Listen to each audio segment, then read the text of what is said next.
Hello everyone, welcome back to Ajit Biology. मैं अजीत कुमार स्वागत करता हूं आप सभी का आपके अपने यूट्यूब चैनल अजीत बायोलॉजी पर। तो कैसे हैं आप सभी लोग? उम्मीद करता हूं आप सभी लोग एकदम मस्त होंगे और अपनी पढ़ाई लिखाई अच्छे से कर रहे होंगे। तो हमारा क्लास 12th का बायोलॉजी का पहला लेक्चर कल आ चुका है, चैप्टर 1 का, जिसमें हम लोगों ने जनन जनन के क्या आवश्यकताएं हैं, जनन कितने प्रकार के होता है, ठीक है, और लाइफ स्पेन किसे कहते हैं, जीवन काल किसे कहते हैं। मतलब चैप्टर 1 का थोड़ा सा इंट्रोडक्शन हमने कल के वीडियो में, कल के क्लास में हमने देखा है। और उम्मीद करता हूँ कि वो आपको अच्छे से समझ में आया होगा, क्योंकि आपने इतने प्यारे प्यारे कमेंट किए हैं कि हमें लग रहा है कि आप लोगों को अच्छा से समझ में आ रहा है। ठीक है, चलिए तो आज हम उसके आगे कंटिन्यू करते हैं। पहले हम लोग जो पहले पढ़े हैं इससे पिछले वीडियो में, 1 मिनट में उसको रिवाइज कर लेते हैं। पिछले क्लास में हम लोगों ने पढ़ा था कि जनन क्या है। ठीक है, पहला टॉपिक हमारा यही था। तो जनन, अपने समान नए जीव की उत्पत्ति करना ही क्या कहलाता है? जनन कहलाता है। मतलब कोई एक व्यक्ति है, अपने समान दूसरे व्यक्ति को उत्पन्न कर रहा है, तो उसे प्रक्रिया को हम लोग क्या कहते हैं? जनन कहते हैं। ठीक है, जनन की आवश्यकता क्या है? इसकी आवश्यकता, ठीक है, तो आवश्यकता मैंने आपको 5 को बताया था जनन की। पहला कि नए जीवों को यदि हमें बनाना है तो हमें क्या करना पड़ेगा? जनन करना पड़ेगा। दूसरा आवश्यकता क्या है? कि पृथ्वी पर जीवों के अस्तित्व को बनाए रखने के लिए भी जनन आवश्यक है। तीसरा पॉइंट हमने जाना था कि जीवों की संख्या में वृद्धि के लिए जनन आवश्यक है। उसके बाद जाना था कि जैव विविधता के लिए जनन आवश्यक है। ठीक है, तो ये कुछ पॉइंट हमने जाने थे कि जनन यानी रिप्रोडक्शन जीवों में क्यों आवश्यक है। ठीक है, उसके बाद हम लोगों ने क्या पढ़ा था? उसके बाद हम लोगों ने जाना था कि कोई भी जीव जन्म लेता है तो उसका क्या होगा? जन्म होगा, वो वृद्धि करेगा, बाल्य अवस्था में, किशोरावस्था में, किशोरा के बाद वयस्क होगा, वयस्क होने के बाद क्या हो जाएगा? वृद्धावस्था में जाएगा, और उसका एक समय के बाद प्राकृतिक रूप से मृत्यु हो जाती है, जिसे हम लोग क्या कहते हैं? जीवन काल कहते हैं। ठीक है, क्या कहते हैं उसको?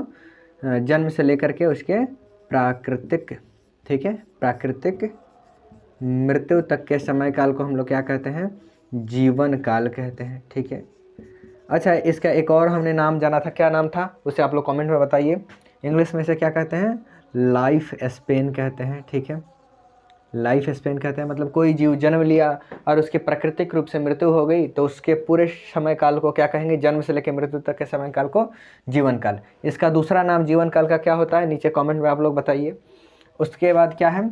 अगला पॉइंट हम लोगों ने जाना था कि क्या किसी जीव की जन्म से लेकर के प्राकृतिक मृत्यु हो रही है तो उसे ही जीवन काल कहते हैं।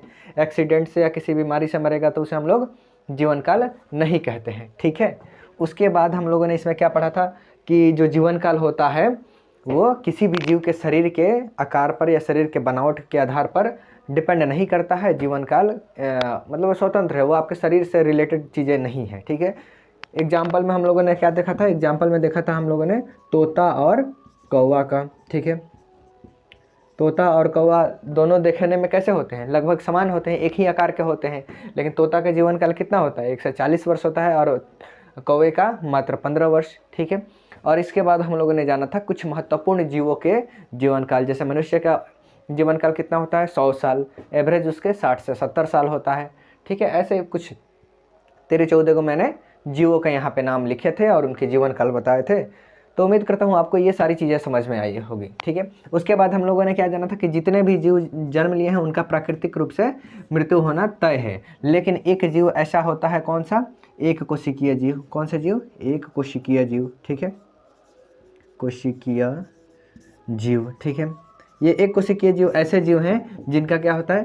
प्राकृतिक रूप से मृत्यु नहीं होता है। मतलब ये मरते नहीं हैं, अपने आप नहीं मरते हैं। यदि हमें इन्हें सैनिटाइजर से मार दे, जैसे कि कोई बैक्टीरिया है, वो अपने से तो नहीं मरेगा।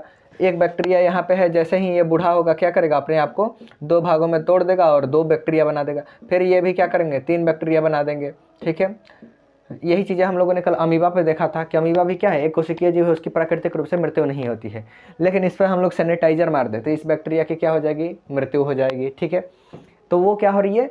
हम लोग मार रहे हैं उसको, वो अपने आप नहीं न मर रहा है। जीवन काल किसे कहते हैं हम लोग? कि प्राकृतिक रूप से मरे तो उसे जीवन काल कहते हैं। और ये बैक्टीरिया हो या अमीबा हो या वायरस हो, ये क्या है? ये तो अपने आप मर नहीं रहा है, इसे हम लोग सैनिटाइजर का या फिर किसी भी दवा का प्रयोग करके मार रहे हैं। तो ये अपने आप नहीं मार रहा है, नहीं मर रहा है, किसी और बाह्य कारक के कारण मर रहा है। ठीक है, तो इसका क्या है, प्राकृतिक मृत्यु नहीं हो रही है, इसलिए ये क्या है, अमर है। ठीक है, ज़्यादा इस पर डिस्कस करने की ज़रूरत नहीं है। चलो, तो इतना हम लोगों ने पिछले क्लास में डिस्कस कर लिया था।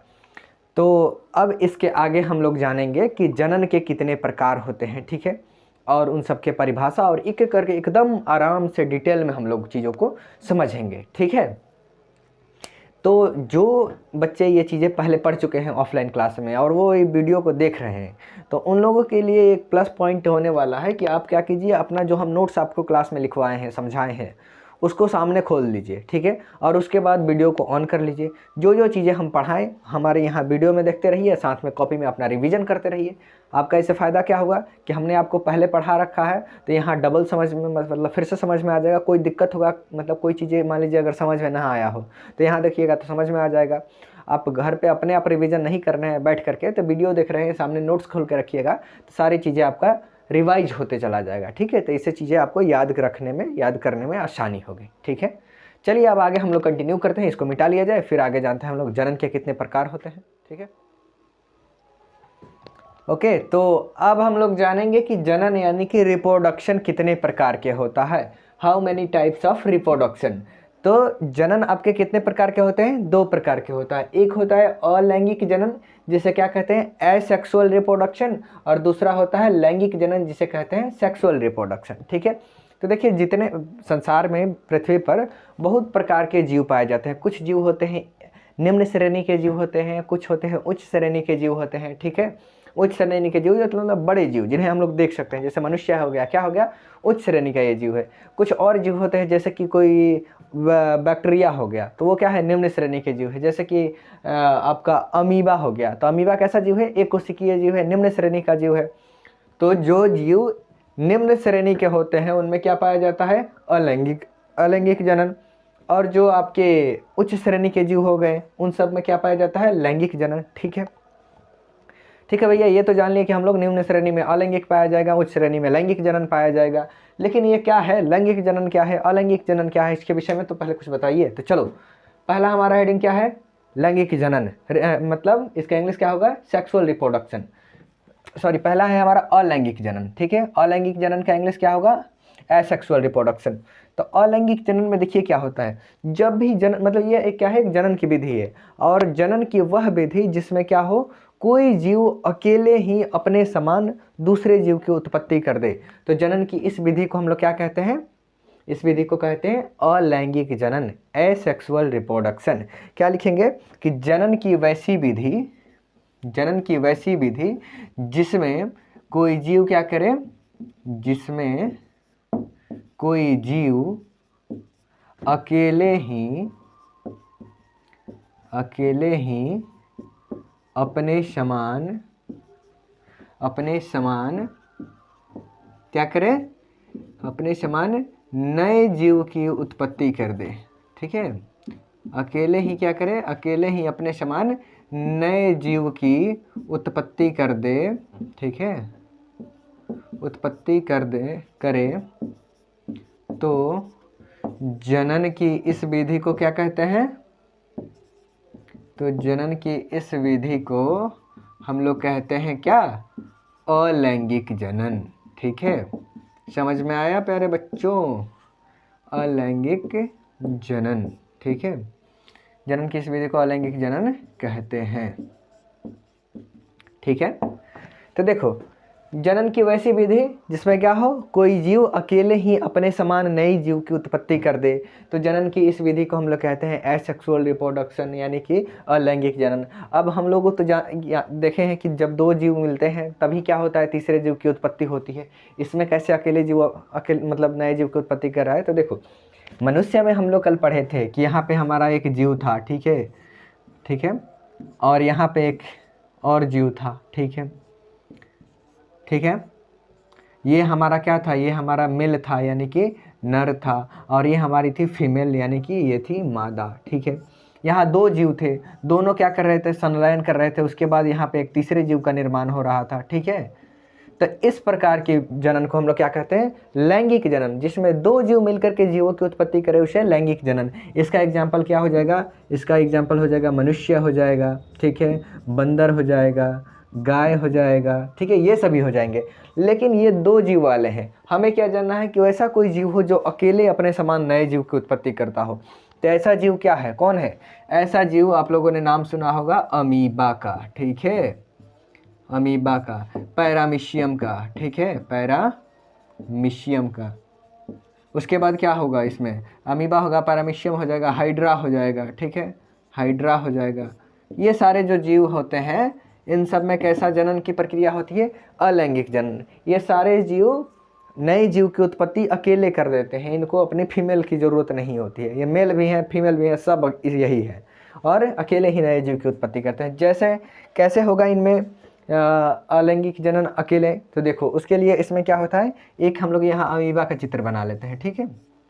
ये क्या है, अमीबा है, और अमीबा के अंदर इसका ये क्या है, ये इसका केंद्रक है, ठीक है। ये हमारा क्या है, अमीबा है एक, और ये इसका हो जाएगा केंद्रक, ठीक है। अब अमीबा अपना जनन कैसे करेगा, तो अमीबा जनन करना होगा तो इसे, तो ये अपनी संख्या, ये जो इसका केंद्रक होगा इसको पहले क्या करता है, बड़ा करता है, ठीक है। जैसे कि ये हो जाएगा अब अमीबा, और ये अपने केंद्रक को यहाँ पे क्या किया, थोड़ा सा बड़ा कर लिया, ठीक है। केंद्रक को बड़ा किया और केंद्रक को क्या करेगा, दो भागों में तोड़ देगा। तो जब अमीबा में या फिर किसी एक कोशिकीय जीव में केंद्रक दो भागों में टूटता है, उस प्रक्रिया को हम लोग क्या कहते हैं, उसको हम लोग कहते हैं कैरियोकाइनेसिस। उसको क्या कहते हैं, कैरियोकाइनेसिस। ऑफलाइन के जो बच्चे होंगे उन्हें हमने 11वीं क्लास में पढ़ाया था कि कैरियोकाइनेसिस क्या है, साइटोकाइनेसिस क्या है।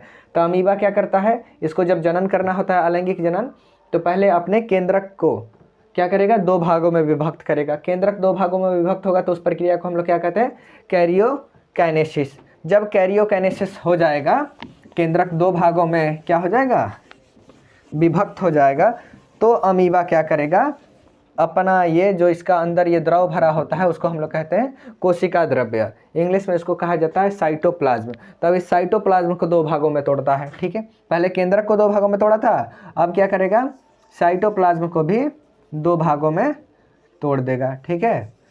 साइटोप्लाज्म को, तो एक केंद्रक इधर हो जाएगा, एक केंद्रक इधर हो जाएगा, ठीक है। और उसके बाद जब ये हो जाएगा तो इसको अमीबा क्या करेगा, अब टोटल दो भागों में कर देगा, ठीक है। एक यहाँ पे एक अमीबा हो जाएगा, ठीक है, इसका ये केंद्रक हो गया, एक अमीबा यहाँ पे हो गया, और ये इसका केंद्रक हो गया, ठीक है। अमीबा के अंदर इसके कोशिका द्रव्य को दो भागों में बंटने की प्रक्रिया को कहा जाता है साइटोकाइनेसिस कहलाता है, सॉरी, साइटोकाइनेसिस, ठीक है। इसके अंदर भरा होता है साइटोप्लाज्म, ठीक है, और उसका विभाजन होता है तो उसको क्या कहते हैं, साइटोकाइनेसिस होता है। तो देखिए हमने क्या देखा कि यहाँ एक अमीबा था, वो कैसा है, अकेले है। यहाँ पे ये अमीबा मेल है कि फीमेल है ये तो हमें नहीं पता है, ये अकेले ही क्या कर रहा है, अपने केंद्रक को दो भागों में पहले तोड़ रहा है, उसके बाद दो भागों में तोड़ ले रहा है, तो उसके बाद क्या कर रहा है, अपने कोशिका द्रव्य को दो भागों में बांट दे रहा है, और दो भागों में बांटने के बाद अपने शरीर को दो अलग अलग भागों में तोड़ करके एक यहाँ पे नए जीव का निर्माण कर दिया और एक यहाँ पे नए जीव का निर्माण कर दिया, और यहाँ पे एक ही जनक के द्वारा दो जीवों की उत्पत्ति हो गई, ठीक है। तो जनन की हम लोग क्या क्या पढ़े थे कि जनन की वैसी विधि जिसमें क्या हो, एक जीव अकेले ही अपने समान नए जीवों की उत्पत्ति कर दे, तो उसे हम लोग क्या कहते हैं, अलैंगिक जनन कहते हैं, एसेक्सुअल रिप्रोडक्शन कहते हैं, ठीक है। चलो अब देखो एक पॉइंट यहाँ पे कहीं नोट कर लेना, जगह हो तो यहाँ पे लिख लीजिएगा कि अलैंगिक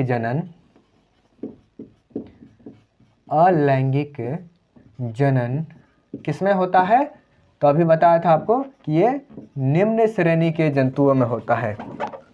किसमें पाया जाता है, एक सेकंड,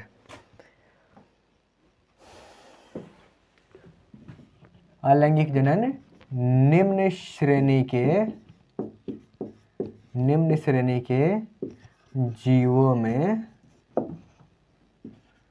पाया जाता है, ठीक है। पहला पॉइंट आप लोग नोट कर लीजिए इसमें कि अलैंगिक जनन निम्न श्रेणी के जंतुओं में पाया जाता है, ठीक है। एक और इसके विशेषता क्या है, विशेषता तो इसकी बहुत सारी है, लेकिन पहले हमें कुछ छोटे छोटे इसके इंपॉर्टेंट जो पॉइंट है वो जान लेते हैं।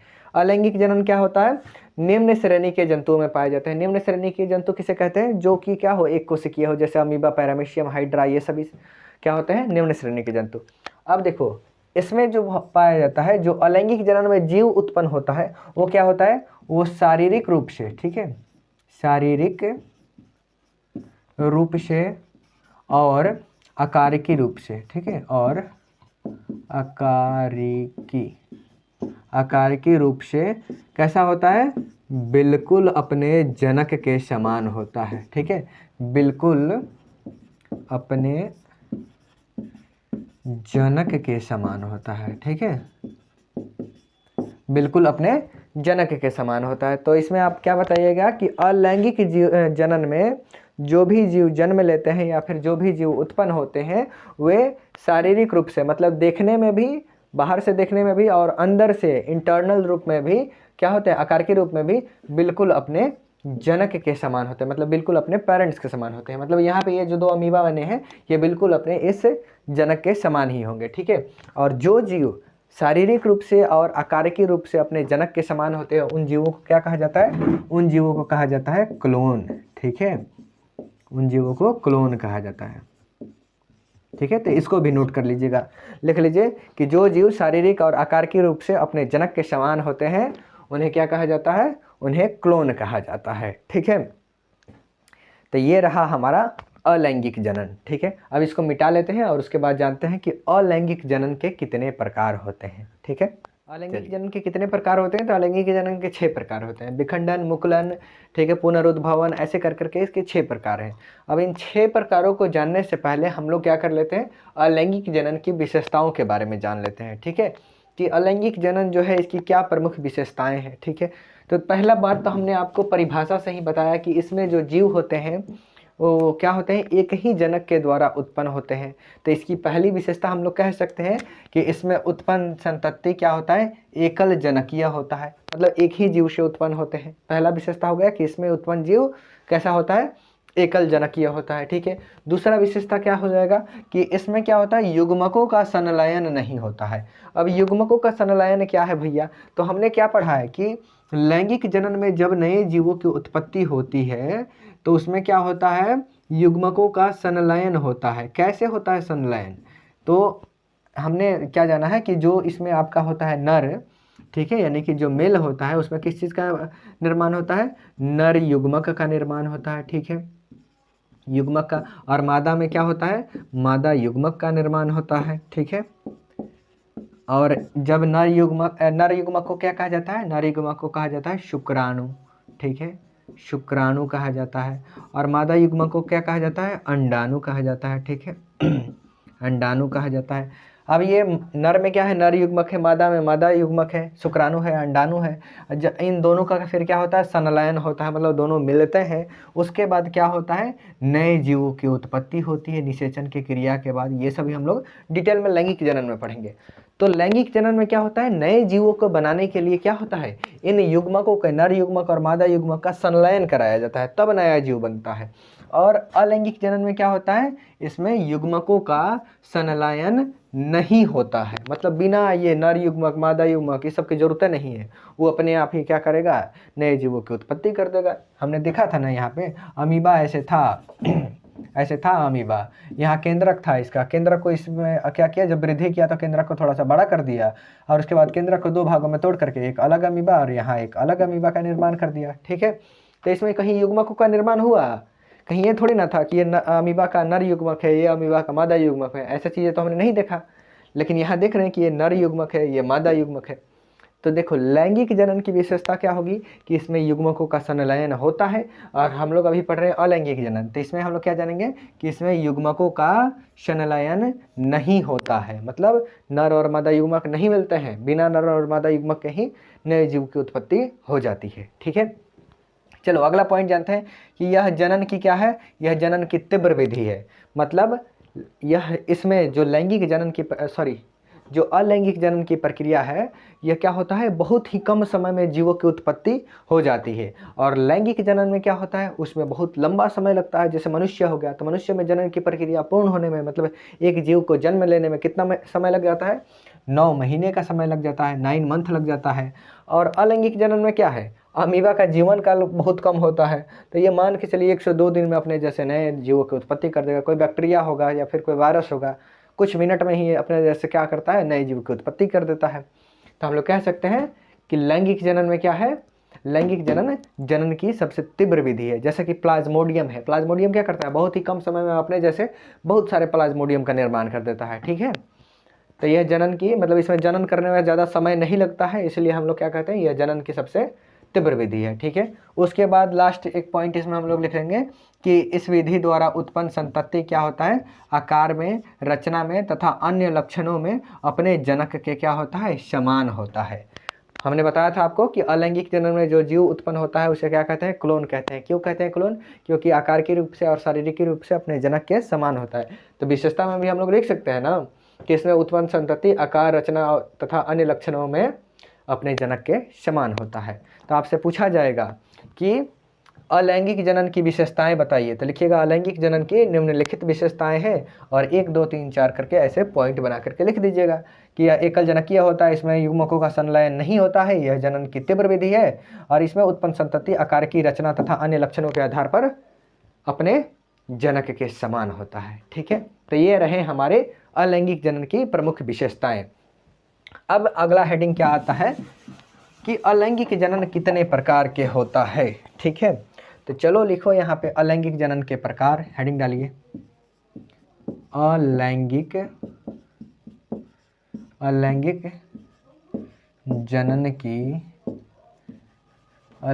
जनन के प्रकार, ठीक है। लिखिएगा अलैंगिक जनन कितने प्रकार के होता है, 6 प्रकार के होता है। 1 नंबर होता है आपका विखंडन, ठीक है, विखंडन। एक सेकंड, क्लास का लेंथ भी ज़्यादा हो गया है। तो देखो लैंगिक जनन जो होता है वो तो हमें आगे पढ़ना है। अलैंगिक जनन के आपके 6 प्रकार हैं, ठीक है। तब इस वीडियो में हम आपको नाम बता सकते हैं, नाम में आपके 6 इसके हो जाएंगे और इन सब का हमें क्या करना है, डिटेल में पढ़ना है 6 प्रकार के विषय में। तो इन 6 प्रकार के विषय में पढ़ने में ये वीडियो हमको लगता है 1 घंटा से ऊपर का हो जाएगा, ठीक है। तो इस वीडियो को हम लोग क्या करते हैं, यही समाप्त करते हैं। अगले क्लास में हम लोग जानेंगे अलैंगिक जनन के प्रकार के विषय में। 6 प्रकार हैं, 6 के विषय में क्या करेंगे, एकदम हम लोग डिटेल में पढ़ेंगे और आपको कोई भी दिक्कत नहीं होगा। इस वीडियो को आप अच्छे से देखें, मैं उम्मीद करता हूं कि अच्छे से देखे होंगे और जो लोग पहली बार देख रहे होंगे नोट्स भी बनाए होंगे, जो ऑफलाइन में पढ़ चुके हैं वो अपना रिवीजन यहाँ से कर रहे होंगे, ठीक है। आपको कोई भी कंसेप्ट इसमें समझ में नहीं आया होगा तो नीचे कमेंट कर दीजिएगा या फिर इंस्टाग्राम हमारा आपको पता ही है, वहाँ जा कर के आप हमें DM कीजिएगा, मैसेज कीजिएगा, हम वहाँ आपको अच्छे से बता देंगे, ठीक है। जिन लोगों के पास हमारा नंबर है तो वो डायरेक्ट पूछ सकते हैं, ठीक है। और ऑफलाइन क्लासेस भी अगर आप ज्वाइन करना चाहते हैं तो आप हमसे कांटेक्ट कर लीजिएगा, हम बता देंगे कहाँ आपको आना है। वहाँ से आकर के अपने क्लास 12th का तैयारी बिल्कुल अच्छे से कर सकते हैं। एक ही जगह पे सारे टीचर फिजिक्स, केमिस्ट्री, बायोलॉजी सबकी तैयारी कर सकते हैं, ठीक है। तो चलिए इस वीडियो को यहीं समाप्त करते हैं, मिलते हैं अगले क्लास में। तब तक के लिए bye bye, share, take care, have a good day. Channel को सब्सक्राइब नहीं किए हैं तो सब्सक्राइब कर लीजिएगा और बेल आइकन दबा दीजिएगा कि जब भी हम क्लास कंटिन्यू करें आपके पास नोटिफिकेशन चला जाए। और अपने दोस्तों के पास भी शेयर कर दीजिए कि वो लोग भी रील देखना बंद करके थोड़ा बहुत पढ़ाई कर लें, ठीक है। चलो धन्यवाद, बाय बाय, मिलते हैं अगले वीडियो में।